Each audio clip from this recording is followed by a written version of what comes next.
Hello बच्चों, कैसे हो? आगे देखो, हम लोग उस ऑर्गेनिक केमिस्ट्री में इसके पहले हम लोगों ने पढ़ा था आईयूपीएसी, और उसी के साथ साथ आइसोमेरिज्म में कुछ जनरल एस्टिमेशन पढ़ा था। अब आज हम लोग पढ़ेंगे जीओसी का, शुरुआत का कम से कम कुछ क्वेश्चन। और उस जीओसी में सबसे पहले इलेक्ट्रोफाइल, न्यूक्लियोफाइल पर और इंडक्टिव इफेक्ट पर कुछ डिस्कस किया जाएगा। उसमें कुछ थ्योरी थोड़ी बताई जाएगी। उसी के आगे अब जीओसी के पार्ट में देखिए, सबसे पहले पार्ट में हम न्यूक्लियोफाइल, इलेक्ट्रोफाइल और फिर इंडक्टिव इफेक्ट के दो तरह के क्वेश्चन यहाँ पर रखे हैं। तो पहला इसका part, which of the following statement is not correct for an nucleophile. इनमें से कौन सा स्टेटमेंट न्यूक्लियोफाइल के लिए करेक्ट नहीं है? तो पहले तो देखो, यहाँ पर आप जानते हो कि एक इलेक्ट्रोफाइल, न्यूक्लियोफाइल रूल ये कहता है कि जीओसी की स्टार्टिंग जब की जाती है तो सबसे पहले आपको अटैकिंग रिएजेंट ही बताए जाते हैं, जिनमें से दो तरह के होते हैं। एक इलेक्ट्रोफाइल है, दूसरा न्यूक्लियोफाइल है। इलेक्ट्रोफाइल एक ऐसा रिएजेंट है जिस पर इलेक्ट्रॉन की डेफिशिएंसी होती है। उस पर इलेक्ट्रॉनों की संख्या या तो 6 होती है सेक्सटेट फॉर्म में, और या तो टेट्राड फॉर्म में होती है। दूसरा होता है न्यूक्लियोफाइल, जहां इलेक्ट्रॉन की एफिशिएंसी होती है और वह एफिशिएंसी इलेक्ट्रॉन के यहाँ पर ऑक्टेट को कंप्लीट करती है, मेंटेन करती है। इलेक्ट्रोफाइल इलेक्ट्रॉन लविंग की बात करता है, इलेक्ट्रॉन के प्रति उसका अट्रैक्शन है। जबकि न्यूक्लियोफाइल न्यूक्लियस पर अटैक करता है। इसका सेंस है कि न्यूक्लियोफाइल पर इलेक्ट्रॉन की एफिशिएंसी है, इलेक्ट्रॉन अधिक मात्रा में है, इसलिए वो वहां अटैक करेगा जहां इलेक्ट्रॉन की कमी होती है, अर्थात उसे डोनेट करने का प्रयास करता है। और इलेक्ट्रोफाइल वहां अटैक करता है जहां इलेक्ट्रॉन की एफिशिएंसी होती है। तो इसका सेंस है कि इलेक्ट्रोफाइल न्यूक्लियोफाइल के प्रति अट्रैक्ट होता है और इलेक्ट्रोफाइल न्यूक्लियोफाइल के प्रति, न्यूक्लियोफाइल इलेक्ट्रोफाइल के प्रति, इलेक्ट्रोफाइल न्यूक्लियोफाइल के प्रति आपस में अट्रैक्शन रहता है। ऐसा एक दूसरे का कंप्लीमेंट होता है। तो यहाँ देखिए, यहाँ पे कह रहा है कि एक ऐसा स्पेसिस जहां पर न्यूक्लियोफाइल के लिए कौन सा इनकरेक्ट है। देखो यहाँ पर न्यूक्लियोफाइल अटैक अटैक लो इलेक्ट्रॉन डेंसिटी साइट, अर्थात जहां इलेक्ट्रॉन की कमी होगी वहां पर न्यूक्लियोफाइल अटैक करेगा। दूसरा है nucleophiles are not electron seeking, electron seeking, electron की कमी उस पर नहीं होती है। तो इसका मतलब है, तीसरा है कि nucleophile is a Lewis acid, nucleophile एक लुईस एसिड है। और चौथा ऑप्शन है कि ammonia is a nucleophile, ammonia एक न्यूक्लियोफाइल है। तो इनमें देखने में लगता है कि न्यूक्लियोफाइल अटैक वहां करेगा जहां इलेक्ट्रॉन की डेंसिटी कम होती है, यानी न्यूक्लियोफाइल इलेक्ट्रॉन के पेयर को डोनेट वहां करेगा जहां पर इलेक्ट्रॉन की चाहत होगी, आवश्यकता होगी, वहीं पर जाके वो डोनेट करेगा। तो इसका मतलब पहला भी सही है कि nucleophile attack to low electron density site, वहीं पर अटैक करेगा, सही है। न्यूक्लियोफाइल पर इलेक्ट्रॉन की एफिशिएंसी होती है 8 इलेक्ट्रॉन पूरा होता है। अगर हम OH की बात करें, ये है माइनस, ठीक है। CN की बात करें, माइनस है, ये देख सकते हो। वाटर की बात करें तो ये भी देखिए, इस पर 2 लोन पेयर है। ईथर की बात करें तो यहाँ पर देखो इस पर लोन पेयर है। NO2 की बात करें तो यहाँ देखिए, यहाँ पर ये इसके पास भी वही कंडीशन है। तो देखो, ये तो आपको दिख रहा है कि न्यूक्लियोफाइल है। ये न्यूक्लियोफाइल या तो नेगेटिव चार्ज होते हैं और या तो ये होगा न्यूट्रल, पर इस पर 8 इलेक्ट्रॉन पूरा होता है। ये इलेक्ट्रॉन एफिशिएंट होते हैं, एफिशिएंट होता है। जबकि इलेक्ट्रोफाइल कंपेयर किया जाए तो इलेक्ट्रोफाइल में आपको दिखेगा कि जैसे मान लो कोई पॉजिटिव साइन में हो, ठीक है। ये देखिए हो गया है। NO2 अगर देखो तो पॉजिटिव साइन में है। इसे देख सकते हो कि Cl पॉजिटिव है, NO2 पॉजिटिव है। SO3 अगर देखा जाए तो ये है, या बोरान हाइड्राइड के फॉर्म में देखिए, एल्यूमिनियम क्लोराइड के फॉर्म में देखिए, तो ये आप देख सकते हो कि एक इलेक्ट्रोफाइल है। और ये NO2 पर पॉजिटिव है, Cl पर पॉजिटिव, ये भी क्या है, इलेक्ट्रोफाइल के फॉर्म में है, ठीक है। तो आप देख सकते हो कि पॉजिटिव साइन में होगा, ठीक है, पॉजिटिव साइन में, and the neutral are the electrophile, इस पर इलेक्ट्रॉन की कमी होती है, इलेक्ट्रॉन लेस देन 8। तो 8 से कम होगा तो या तो होगा 6 इलेक्ट्रॉन होगा और या तो होगा 4 इलेक्ट्रॉन होगा। 6 को कहते हैं सेक्सटेट फॉर्म कहते हैं, ये हो गया सेक्सटेट फॉर्म, और 4 कहते हैं टेट्राड फॉर्म है, और ये कहलाता है ऑक्टेट फॉर्म में। तो इस तरह से पहला बताता है कि इनमें से तीसरा पार्ट जो है कि न्यूक्लियोफाइल, देखो न्यूक्लियोफाइल इलेक्ट्रॉन की एफिशिएंसी है, तीसरे कहते हैं लुईस बेस कहते हैं, जबकि इलेक्ट्रोफाइल को लुईस एसिड कहते हैं। लुईस एसिड एक एक्सेप्टर के फॉर्म में होता है और लुईस बेस एक डोनर के फॉर्म में होता है। तो इससे देख सकते हो कि न्यूक्लियोफाइल लुईस एसिड नहीं है, तो इसका इनकरेक्ट जो है वो तीसरा वाला पार्ट है, इट इज द इनकरेक्ट। आगे देखो, which of the following species is not electrophilic in nature? इनमें कौन सा स्पीसीज है जो इलेक्ट्रोफिलिक नेचर में नहीं है? तो यहां पर देखा है आपने इलेक्ट्रोफाइल, न्यूक्लियोफाइल। अब कह रहा है कि बताओ इनमें से कौन ऐसा है जो इलेक्ट्रोफिलिक नहीं है। इलेक्ट्रोफिलिक उसे कहते हैं जहां इलेक्ट्रॉन की कमी है, न्यूक्लियोफिलिक उसे कहते हैं जहां इलेक्ट्रॉन की अधिकता है। तो इनमें कमी है, तो कह रहा है कौन नहीं है। तो Cl पॉजिटिव में उसके आउटर मोस्ट में होता है 17, पर एक निकल गया है, सॉरी 17 सब है, उसके आउटर मोस्ट में होता है 7, तो एक निकल गया है, यहां हो गया है 6। NO2 पॉजिटिव नाइट्रोनियम, और यहां पर BH3 पर देखो तो बोरान ट्राईहाइड्राइड एक लुईस एसिड है। इसका नेचर है कि यह भी इलेक्ट्रोफाइल है, यह भी है, पर हाइड्रोनियम जो आयन है यह एक इलेक्ट्रोफाइल नहीं है।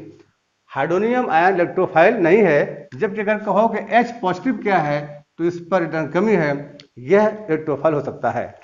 पर देखो यहाँ पर एक क्वेश्चन यहाँ पर है most important, which is the most reactive nucleophile in polar protic solvent? ध्यान दो, पोलर प्रोटिक सॉल्वेंट में, पोलर प्रोटिक सॉल्वेंट कह रहा which is most reactive nucleophile in polar protic शब्द है, पोलर और प्रोटिक कौन सा इसके होता है वो देखो, सॉल्वेंट की बात कर रहा है, पोलर प्रोटिक सॉल्वेंट टर्म यहां पर है, पोलर प्रोटिक सॉल्वेंट कौन कौन दिखे होगा? जैसे मान लो वाटर दिया गया है, ठीक है, वाटर हो गया है, या तो यहां पर देखिए एस्ट्रिक एसिड भी होता है, या तो एथेनॉल होता है, C2H5 होता है। इसे कहते हैं पोलर प्रोटिक सॉल्वेंट, क्योंकि इनको मिलाने पर ऑलरेडी यहाँ पर देख सकते हो माइनस और H प्लस यहाँ लॉस हो रहा है, यानी यह प्रोटॉन कहलाता है, H आयन प्रोटॉन कहलाता है। इसे कहते हैं कि प्रोटॉन को लॉस करे या प्रोटॉन को गेन करे, तो इसे कहते हैं प्रोटिक है, तो प्रोटॉन को लॉस कर रहा है, ये है प्रोटिक, पोलर और प्रोटिक है। और उसी में अगर हम एसीटोन की बात कर रहे हैं, इसे कहते हैं नॉन पोलर, नॉन पोलर, ठीक है। सॉल्वेंट की बात करिए तो नॉन पोलर जो सॉल्वेंट हो गया CH3 हो गया है, CH3, पर देखिए यहां पर नॉन पोलर की बात नहीं कर रहा, ये कह रहा है पोलर ए प्रोटिक सॉल्वेंट। तो यहां पर हो गया है पोलर ए प्रोटिक सॉल्वेंट की बात करिए, पोलर ए प्रोटिक सॉल्वेंट। तो पोलर ए प्रोटिक जो सॉल्वेंट है वो है एसीटोन, और पोलर प्रोटिक सॉल्वेंट हो गए यहां पर वाटर, CH3COOH और एथेनॉल। तो क्वेश्चन है कि विच of the following species is not electrophile, हो गया ये, which is the most reactive nucleophile in polar protic solvent. Polar protic solvent में यहां पर कौन होगा? तो ध्यान रखिएगा, अगर पोलर प्रोटिक सॉल्वेंट इस प्रकार के सॉल्वेंट में हम, ध्यान रखिए इसमें, जैसे मान लो दिया गया HF है, HCl है, HBr है, HI, इनमें से कोई भी इनके पोलर प्रोटिक का सेंस हो गया वाटर की प्रेजेंस में रखा गया। अगर वाटर की प्रेजेंस में रखा गया है तो यहाँ पर देखो F माइनस हो गया, Cl माइनस हो गए, Br माइनस हो गया और माइनस हो गया I देखो दोनों चारों के चारों यहाँ पर न्यूक्लियोफाइल है। वाटर की प्रेजेंस में कौन सा न्यूक्लियोफाइल मोस्ट एक्टिव होगा? तो वाटर की प्रेजेंस में I माइनस जो बड़े साइज का होगा यह मोस्ट रिएक्टिव होगा। आई माइनस मोस्ट रिएक्टिव होगा। जानते हो क्यों? क्योंकि माइनस आई और एफ में कंपेयर करो, F minus Cl minus Br minus I minus में स्मॉल ये है एफ, उससे लार्जर ये, उससे हो गया बड़ा ये। तो एफ अगर यहाँ पर छोटे साइज का है तो एफ के चारों तरफ वाटर की लेयर सबसे ज़्यादा बनेगी, और आई माइनस बड़े साइज का होगा, वाटर की लेयर कम बनेगी। तो ये आई माइनस हाइड्रेशन यहाँ पर कम होगा, जबकि फ्लोराइड पर हाइड्रेशन सबसे ज़्यादा होगा। तो देखिए, फ्लोराइड पर हाइड्रेशन ज़्यादा होने पर एक्टिविटी कम हो जाएगी, जबकि आई पर हाइड्रेशन कम होगा तो एक्टिविटी ज़्यादा होगी। इसलिए पोलर प्रोटिक सॉल्वेंट में वाटर की प्रेजेंस में यह आई माइनस एक बेटर, एक मोस्ट रिएक्टिव न्यूक्लियोफाइल होता है, जबकि which can not act as ambidentate. एक मिनट, पोलर प्रोटिक की बात कर रहा है, तो ये हमने ए प्रोटिक में रख दिया है, ये वाला चौथा ऑप्शन ये वाला है। विच of the following most reactive nucleophile in polar protic solvent. तो पोलर प्रोटिक में ये वाला आई माइनस है जो उसके ऊपर वाले क्वेश्चन में था। उसी का उल्टा है कि which is most reactive nucleophile in polar A protic solvent. अब देखो, जब पोलर प्रोटिक में वाटर में रखा गया था तो वाटर उसके ऊपर एक लेयर कम बना पाया, फ्लोराइड पर ज्यादा बन गया था, इसलिए एक्टिविटी ये माइनस, ये जो आई माइनस है वो हल्का है, वजन कम है, और एफ माइनस का वजन ज्यादा हो गया है। और जब ज्यादा वजन हो गया है तो एक्टिविटी कम हो जाएगी, वजन कम है या उस पर सबसे कम लेयर है तो एक्टिविटी ज्यादा होगी। इसलिए वाटर की वजह में, अल्कोहल में, एसिड में आई माइनस एक बेटर न्यूक्लियोफाइल होगा, रिएक्टिव होगा। उसका उल्टा अगर देखा जाए तो यही अगर पोलर CH3 CO CH3 यानी से कहते हैं पोलर ए प्रोटिक सॉल्वेंट में रखा जाए तो F minus Cl minus Br minus I minus, जैसे यहाँ पर हाइड्रेशन हो रहा था उस प्रकार का इस पर हाइड्रेशन बहुत कम या होगा ही नहीं, लगभग ये मालूम दिया गया है। तो उसमें हाइड्रेशन सबसे कम हो जाएगा, उसका उल्टा हो जाएगा कि यहाँ पर सबसे बेटर न्यूक्लियोफाइल माइनस होगा, फिर माइनस होगा, आई माइनस से बड़े साइज का होगा, एक्टिविटी कम हो गई है, छोटे रहेगा, ज्यादा होगा। तो बेटर जो देखा जाए कि which is most reactive nucleophile in polar A protic solvent में, तो यहाँ पर तो एफ माइनस हो गया है किसमें, जब पोलर ए प्रोटिक सॉल्वेंट दिया गया हो तो एफ माइनस है, और वाटर में है तो आई माइनस होगा। तो मोस्ट इंपॉर्टेंट दोनों है, ये क्वेश्चन सबसे इंपॉर्टेंट दोनों हैं। अक्सर आते हैं क्वेश्चन तो लगभग आदमी भूल जाता है कि कहाँ पर है। तो अगर ऐसा क्वेश्चन आए तो याद रखिएगा कि वाटर होगी तो लेयर कहाँ बनेगी ज्यादा, ये होगा। हमने दिया था एक वीडियो में दिया था कि हाइड्रेशन कहाँ पे होता है। हाइड्रेशन वहां होगा जहां पर स्मॉल साइज का कैटायन होगा या एनायन होगा, तो उसके साइज पर वाटर की लेयर ज्यादा बनती है, और जब बड़े साइज का होता है उस पर लेयर कम बनती है। इसलिए यही नियम यहाँ पर भी है कि यहाँ पर वाटर मिलाया गया था तो वहां हाइड्रेशन कम था, यहाँ ज्यादा था। ज्यादा हाइड्रेशन होने पर एक्टिविटी कम हो गई थी, और कम हाइड्रेशन होने पर यहाँ ज्यादा हो गया था। अब नीचे दिया गया था कि यहाँ हाइड्रेशन नहीं है तो एफ का एक्टिविटी ज्यादा है। आगे देखिए, which can not act as एम्बीडेंटेड nucleophile. इनमें कौन एम्बीडेंटेड न्यूक्लियोफाइल नहीं है? हाँ, नहीं है। कौन इसमें एम्बीडेंटेड न्यूक्लियोफाइल नहीं है? तो which can not act as ambidentate nucleophile. Ambidentate क्या होता है, ध्यान दो। एम्बीडेंटेड न्यूक्लियोफाइल का सेंस है कि एक ऐसा न्यूक्लियोफाइल हो जिस पर एक साथ कम से कम दो ऐसे एटम हों जिसमें दोनों के डोनेट करने का नेचर पाया जाता हो, लेकिन एक समय में केवल एक ही एटम डोनेट करे, दूसरा वाला डोनेट नहीं करता है, उसे एम्बीडेंटेड लिगेंड कहते हैं। एम्बीडेंटेड में जैसे मान लो कि आपको दिया गया है साइनाइड माइनस या SCN माइनस, या देखो NO2 हो गया है माइनस। अब दो का सेंस हमने कहा कि ये मान लो एक है न्यूक्लियोफाइल, यह भी है न्यूक्लियोफाइल, यह भी है। पहले हम इसको देखते हैं। Cn कंपेयर करो तो होता C, ये ट्रिपल बॉन्ड N होता है और इसके ऊपर देखो ये लगा है चार्ज माइनस, इसके अंदर होता है रेजोनेंस, तो ये माइनस, ये कभी कभी देखो C ट्रिपल बॉन्ड N से इसको रिप्रेजेंट करते हैं और कभी कभी ये बॉन्ड होता है N डबल बॉन्ड C से होता है।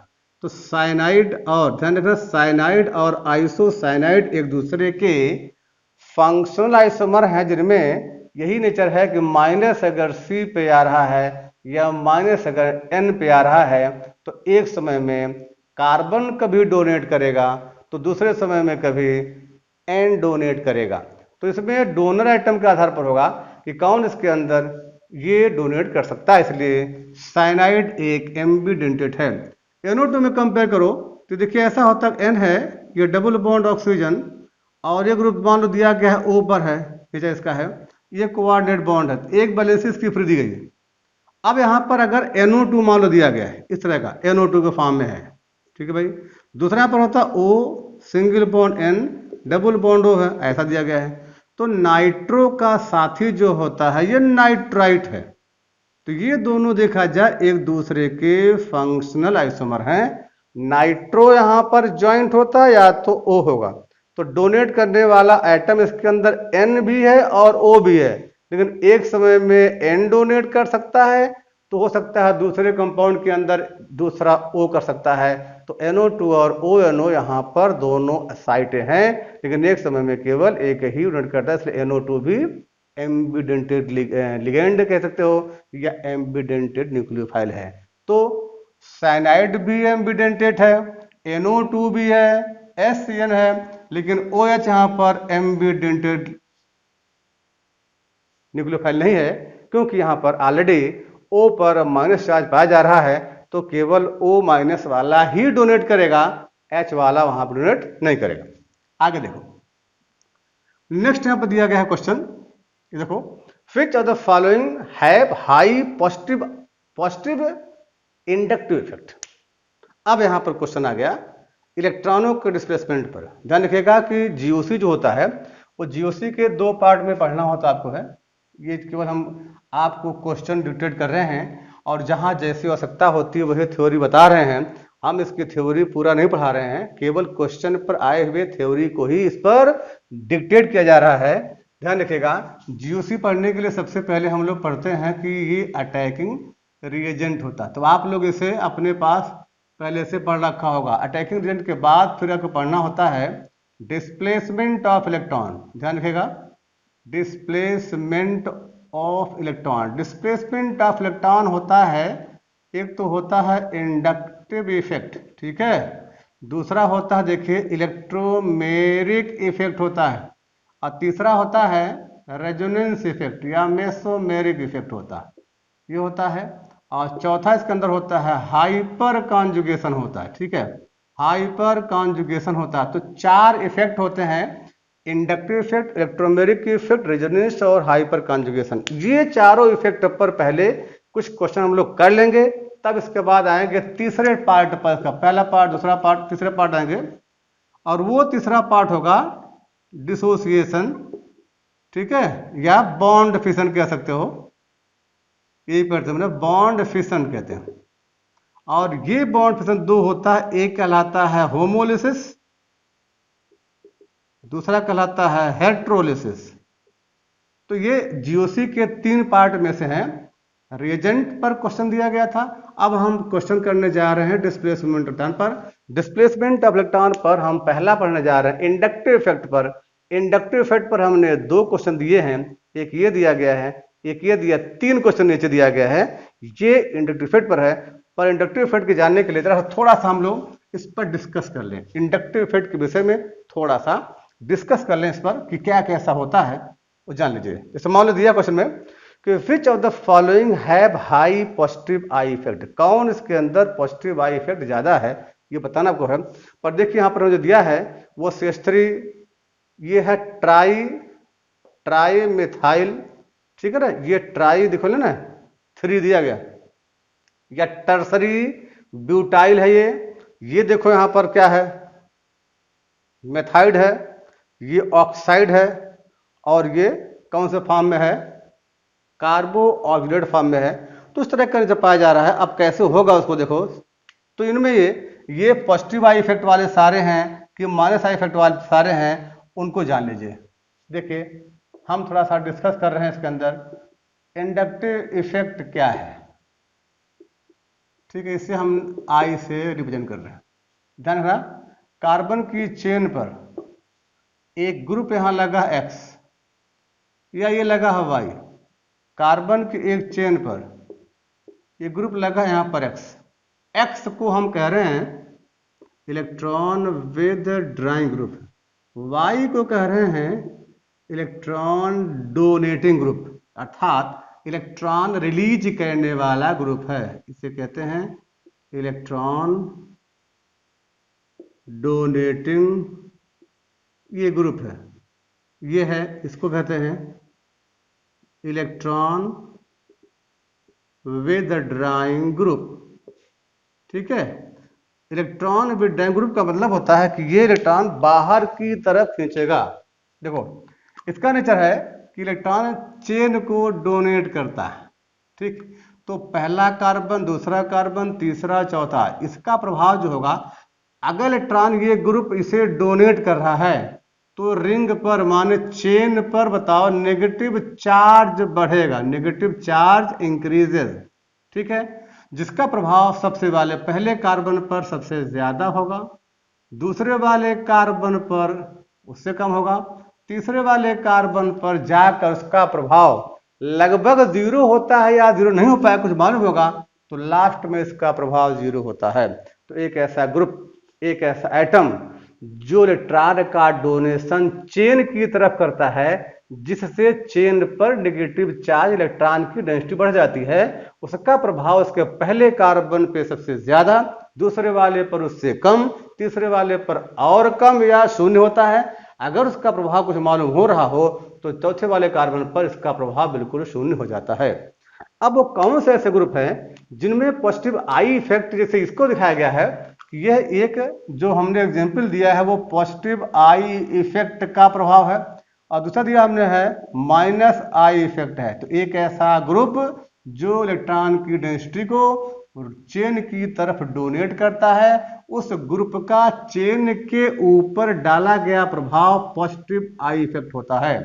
पर एक ऐसा ग्रुप दिया गया है जो इलेक्ट्रॉन को बाहर खींच के ले जाता है। तो देखो इसके अगर बताया जाए, इनके दोनों में कंपेयर किया जाए तो इस ग्रुप का इस चेन पर कैसा बिहेवियर है, तो ये इसके ऊपर मेहरबान है, यानी अपने इलेक्ट्रॉन को इस पर निछावर कर रहा है, इसे डोनेट कर रहा है, तो इसका प्रभाव इसके प्रति पॉजिटिव है।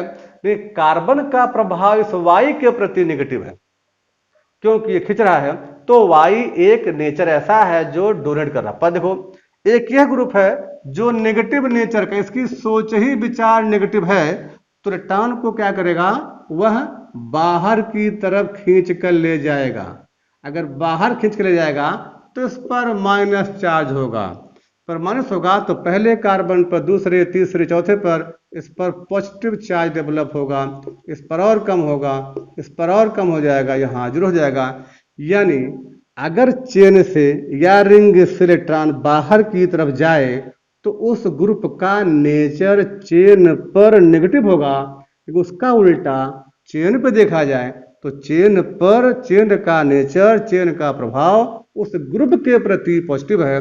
पर हम लोग इस ग्रुप का इफेक्ट इस कार्बन की चेन पर पढ़ते हैं, तो इसी का इफेक्ट हम यहाँ पर पढ़ेंगे। तो एक ऐसा ग्रुप, एक ऐसा एटम जो इलेक्ट्रॉन की डेंसिटी को चेन से विड्रॉ करता है, अपनी तरफ ले आता है, तो इस ग्रुप का प्रभाव इस चेन पर नेगेटिव होगा। अगर नेगेटिव होगा तो ये चेन बिल्कुल पॉजिटिव हो जाएगी। तो ये हो गया इस पर डीएक्टिव फॉर्म में। अब बताना है कि कौन ऐसा ग्रुप है जिस पर पॉजिटिव आई का इफेक्ट सबसे ज्यादा होता है। ध्यान लिखिए, इस पर यहाँ लिख रहे हैं हम positive I effect on chain in decreasing nature. कहां सबसे कम होगा, तो देखिए सबसे ज्यादा पॉजिटिव आई इफेक्ट होता है CH2 माइनस का, उससे कम होता O माइनस का, उससे कम होता है COO माइनस का, और उससे कम होगा CH3 होल थ्राइस, और C पर होगा देखिए, उससे कम हो जाएगा सेकेंडरी वाला होगा CH3 होल ट्वाइस CH पर होगा, और उससे कम देख सकते हो CH3CH पर होगा, CH2 पर होगा।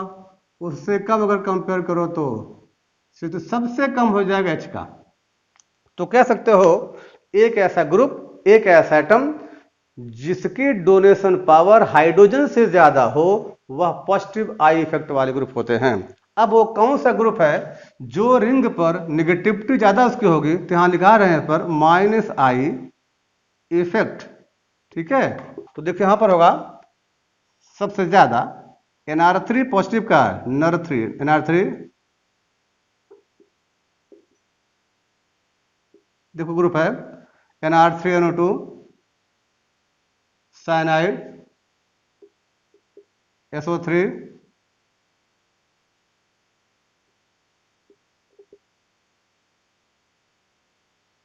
देखिए यहां पर है एल्डिहाइड है, ये है कीटोन कहते हैं, कीटोन। उससे कम जो ग्रुप हो गया नेचर एसिड का, उससे कम हो गया COCl का, इससे कम एस्टर का,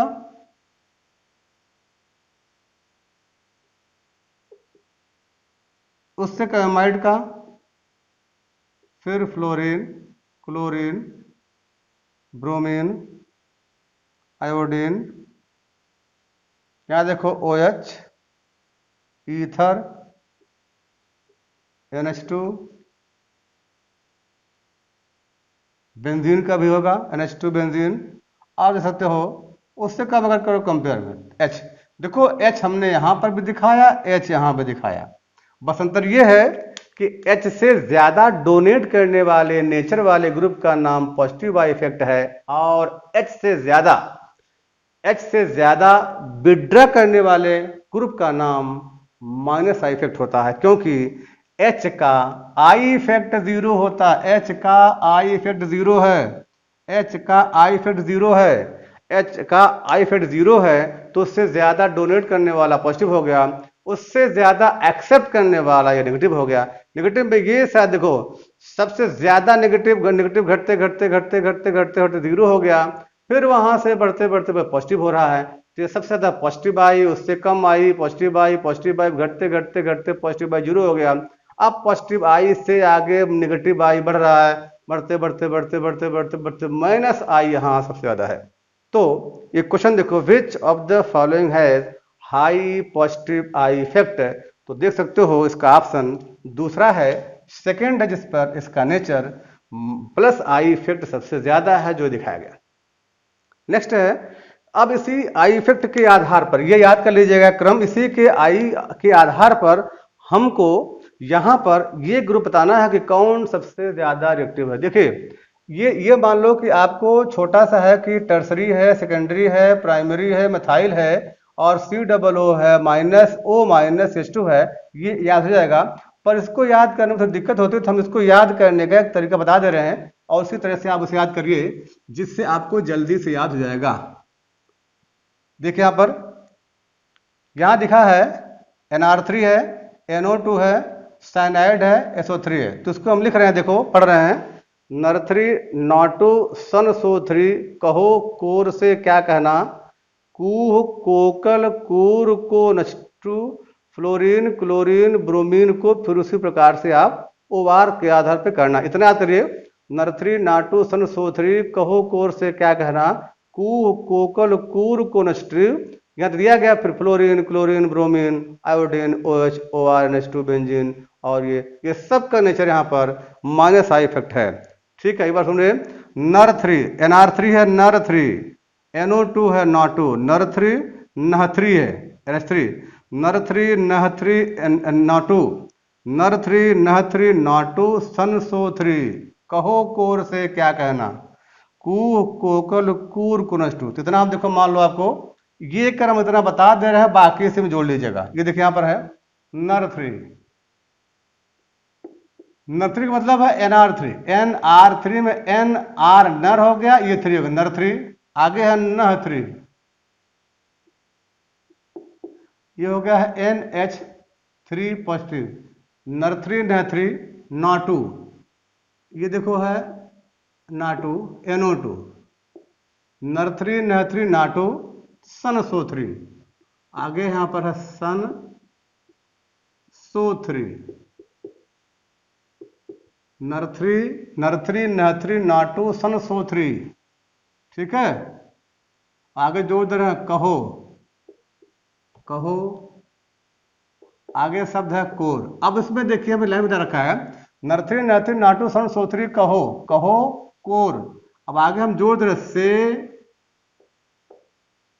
क्या कहना, क्या कहना शब्द है। ठीक है, इतना अपने से जोड़कर याद करने का तरीका लिखा गया है। नर 3 नह 3 नाटू सन SO3 कहो कोर से क्या कहना। नाटू में था, सन में है CN, SO3 में है SO3, कहो में है CHO और कोर में है एल्डिहाइड। नर 3 नह 3 नाटू सन SO3 कहो कोर से क्या कहना। आगे देखो है ये शब्द, देखो लिखा है कूह शब्द COOH कूह। आगे शब्द यहां पर है कोकल COCL कोकल। कूर शब्द है COOR कूर। कूर कोनच2 है, कोनच2 यानी CONH2। ठीक है, तक पॉजिटिव आई घटते रहना। इतना याद करिए, बाकी इसको जोड़िएगा। देखो नर 3 नह 3 नाटू सन SO3, नर 3 नह 3 नाटू सन SO3 कहो कोर से क्या कहना। कूह कोकल कूर कोनच2 तक पॉजिटिव आई घटते रहना। ठीक है, ये क्रम है, इसको याद कर सकते हो। अब आगे देखो कह रहा है कि कौन सा ग्रुप यहां पे सबसे ज्यादा रिएक्टिव है। तो विच of the following is the most reactive alkyl halide. ध्यान दीजिएगा, इसमें एक ग्रुप है, आपको पढ़ना है कि रिएक्टिविटी ऑफ एल्काइल हैलाइड जानना है कहां पे ज्यादा होगा। तो देखिए ये क्रम इसका है कि अगर बाय द वे यहां पर कोई हैलाइड दिया गया है, ये देखो CH3 जो है, ये मान लो CH2Cl एक दे रहे हैं, CH2Cl है, और एक यहाँ दे रहे हैं CH2Cl दूसरा दे रहे हैं हम यहाँ पर देखो CH3CH2 और Cl है, और एक यहाँ ग्रुप हम जोड़ दे हैं NO2 में। अब जरा कंपेयर करो कि कौन सा एक्टिव सबसे ज्यादा इस पर होगा। ये है हैलाइड। किसी भी हैलाइड की जो रिएक्टिविटी होती है उसके CCl बॉन्ड के ब्रेकिंग पर डिपेंड करती है। जो हैलाइड का CCl बॉन्ड आसानी से टूट जाता हो उसकी रिएक्टिविटी सबसे ज्यादा होती है, और उस पर इस पॉजिटिव आई का इफेक्ट सबसे ज्यादा होता है। तो देखो हमें जो लिए हैं यहां पर देखो कार्बन और Cl पर यह है देखो माइनस चार्ज, इस पर है प्लस, क्योंकि H का आई इफेक्ट यहां पे 0 होता है। ठीक, अब जरा देखो कि इस पर हो गया है माइनस और इस पर प्लस होना चाहिए। NO2 का जो नेचर है वो माइनस आई इफेक्ट है, इलेक्ट्रॉन को बाहर खींच रहा। देखो ध्यान देना, इलेक्ट्रॉन को बाहर खींचेगा तो इस कार्बन पर पॉजिटिव चार्ज और बढ़ जाएगा। ध्यान रखिए, इस पर माइनस है प्लस है, और इलेक्ट्रॉन बाहर जा रहा है तो कार्बन पर पॉजिटिव चार्ज और बढ़ेगा। अगर पॉजिटिव चार्ज और बढ़ेगा तो इनके बीच कार्बन और Cl पर माइनस है और पॉजिटिविटी बढ़ रही है, तो पॉजिटिविटी बढ़ने से ये एटम और ज्यादा क्लोज होगा। अगर क्लोज होगा तो इस बॉन्ड में दोनों कह सकते हो कि इनके बीच में अट्रैक्शन, ठीक है, बढ़ेगा, increases, therefore bond dissociation decreases, bond का टूटना कम हो जाएगा। पर यहां देखो, यहां पर ऑलरेडी माइनस है, इस पर प्लस है, लेकिन ये देखो इसका जो नेचर है वो पॉजिटिव आई इफेक्ट है। इलेक्ट्रॉन को जब डोनेट करेगा तो ये इलेक्ट्रॉन यहाँ बढ़ेगा, जब बढ़ेगा तो ये पॉजिटिव चार्ज, ठीक है, चेंजेज इनटू नेगेटिव चार्ज। ध्यान रखिएगा, जब ये ग्रुप इलेक्ट्रॉन को डोनेट करेगा तो यहाँ पर इलेक्ट्रॉन की डेंसिटी को बढ़ाएगा। अगर बढ़ाएगा तो पॉजिटिव चार्ज घटेगा और नेगेटिव बढ़ेगा। जब नेगेटिव बढ़ेगा तो इस माइनस के बीच में रिपल्सन बढ़ जाएगा। यानी देखिए यहाँ पर रिपल्सन बढ़ेगा। अगर repulsion increases therefore bond breaks easily, आसानी से बॉन्ड ब्रेक हो जाएगा। तो देखो ये पॉजिटिव आई बॉन्ड ब्रेक करने में हेल्प कर रहा है, माइनस आई बॉन्ड ब्रेक करने से रोक रहा है। तो अब देख सकते हो ये कि रिएक्टिविटी का जो ऑर्डर हुआ, रिएक्टिविटी ऑफ एल्काइल, ध्यान रखिए भाई, alkyl halide proportional to positive I effect, ठीक है, inversely proportional to minus I effect. ये है क्रम। यानी पॉजिटिव आई इफेक्ट इस बॉन्ड को तोड़ने में हेल्प करता है, लेकिन माइनस आई इफेक्ट इस बॉन्ड को तोड़ने से रोकता है। तो पॉजिटिव आई जहां बढ़ेगा वहां रिएक्टिविटी बढ़ेगी, क्योंकि वो बॉन्ड आसानी से टूट जाएगा। तो देखो ये टर्सरी है, ये सेकेंडरी है, ये प्राइमरी है, ये सीसीएल है।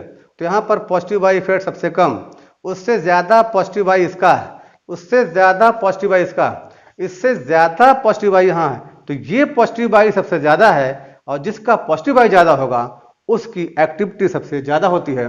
इसलिए यहाँ पर इसका जो पहला ऑप्शन है वो सबसे ज्यादा रिएक्टिव होता है। अगला क्वेश्चन है कि विच of the following is correct basic nature in gaseous medium with respect two methyl group. तो ये क्रम था इसका आधार याद करने का। अब आगे देखो, नेक्स्ट यहाँ पर है कि जब कभी भी देखा जाए कि बेसिक नेचर की बात कर रहा है तो बेसिक नेचर में कंपेयर करो। अगला इसमें कैरेक्टर है बेसिक नेचर के लिए। तो ऑर्गेनिक कंपाउंड में बेसिक नेचर जो होता है वो एमीन के अंदर या ऐसा कंपाउंड है जहां लोन पेयर प्रेजेंट होता है, तो लोन पेयर के डोनेशन पर डिपेंड करता है। एक ऐसा स्पेसीज जो लोन पेयर के को डोनेट कर रहा हो तो उसका बेसिक नेचर बढ़ेगा। अगर आसानी से तीव्रता से वो लोन पेयर को डोनेट कर रहा हो तो उसकी बेसिक स्ट्रेंथ बढ़ेगी, और अगर डोनेशन पावर कम हो जाएगा तो बेसिक कैरेक्टर भी कम हो जाता है। तो ध्यान रखिएगा, बेसिक नेचर डिपेंड्स ऑन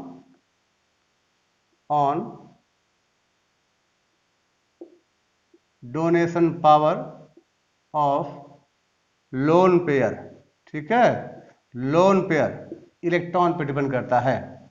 जो लोन पेयर का डोनेशन आसानी से करता है वह स्ट्रांग होता है। अब देखो, जैसे मान लो कि ग्रुप हो गया NH2 है, इस पर एक क्वेश्चन लगा दिया, यहाँ पर ग्रुप है NH2 है जिस पर हमने लगा दे रखा CH3, और एक ग्रुप यहाँ देखो NH2 है, इस पर लगा दिया हमने NO2, ये है।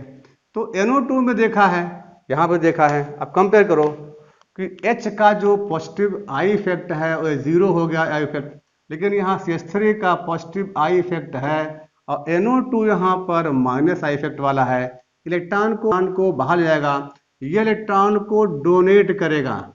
इसके पास भी लोन पेयर है, इसके पास भी लोन पेयर है, इसके पास भी लोन पेयर। सोचिए, इलेक्ट्रॉन लोन पेयर है और इस लोन पेयर को जब डोनेट करेगा तो बेसिक कैरेक्टर बढ़ेगा, पर इस लोन पेयर को ये वाला ग्रुप बाहर की तरफ खींच रहा है। जब बाहर तक खींचेगा तो डोनेशन पावर, यहां कह सकते हो इसके ऊपर इलेक्ट्रॉन डेंसिटी घट रही है, इलेक्ट्रॉन डेंसिटी पुअर हो रही है, कमजोर हो रही है, क्यों? इसका इलेक्ट्रॉन डेंसिटी बाहर NO2 की तरफ जा रही है, पुअर, देयरफॉर डोनेशन पावर क्या करेगा? डिक्रीजेज एंड बेसिक कैरेक्टर भी घट जाएगा, बेसिक नेचर भी घटेगा। इसमें minus I effect basic character को घटाता है।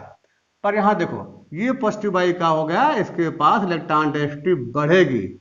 यहां दिखा सकते हो इलेक्ट्रॉन डेंसिटी रिच, यानी ये धनाढ़ हुआ जा रहा है, धन हो रहा है।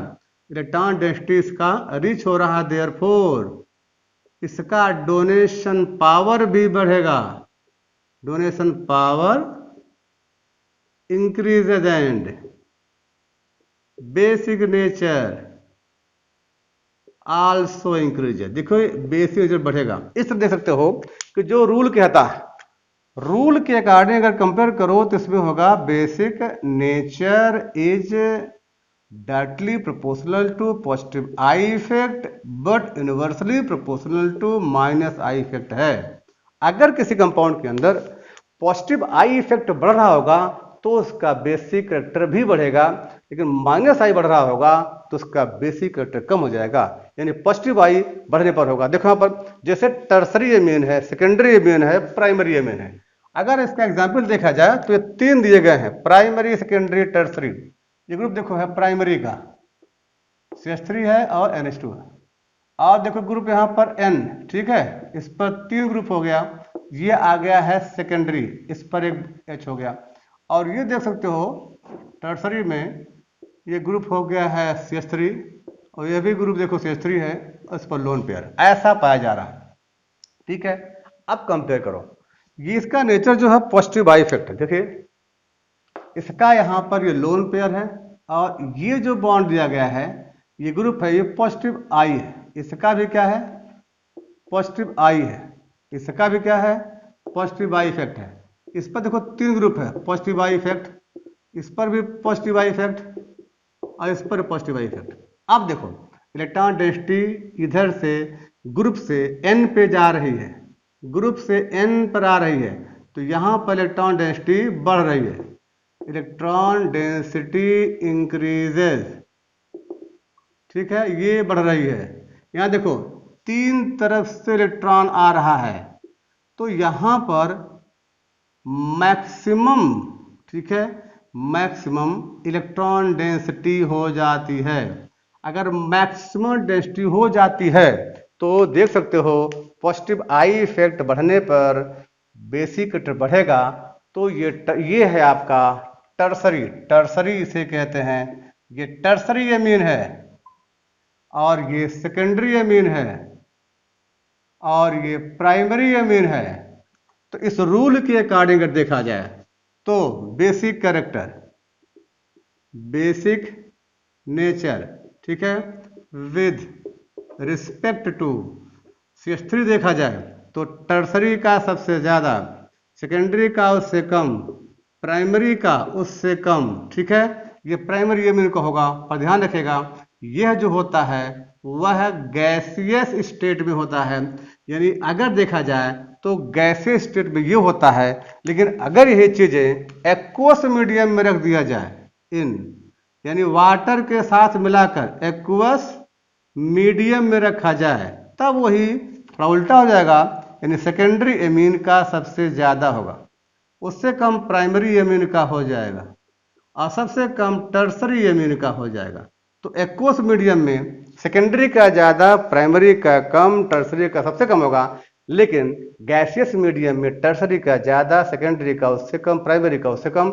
अब जरा ऑप्शन देखो, लास्ट में लिखा भी है, लास्ट में लिखा है कि nature in gaseous medium with respect two methyl group. Gaseous medium में अगर है तो पहला है, अगर गैसियस में ना होता तो ये सेकेंडरी, प्राइमरी, टर्सरी एक्वस में होता तो इसका ऑप्शन दूसरा होता, पर वहां पर लिखा था गैसेस में, इसलिए ये टर्सरी, सेकेंडरी, प्राइमरी होगा। अगर वो एक्वस कर दिया होता तो इसका ऑप्शन सेकंड होता, पर इस समय अभी केवल सेकेंडरी, प्राइमरी और टर्सरी के फॉर्म में है। तो ये देखिए इसमें हम लोगों ने इंडक्टिव इफेक्ट पर एक क्वेश्चन ये, दूसरा क्वेश्चन ये, तीसरा किया है। अब इंडक्टिव इफेक्ट पर और भी क्वेश्चन करना है, फिर आगे पढ़ेंगे इस पर मेसोमेरिक इफेक्ट का पार्ट, इलेक्ट्रोमेरिक पार्ट का पार्ट। Thank you.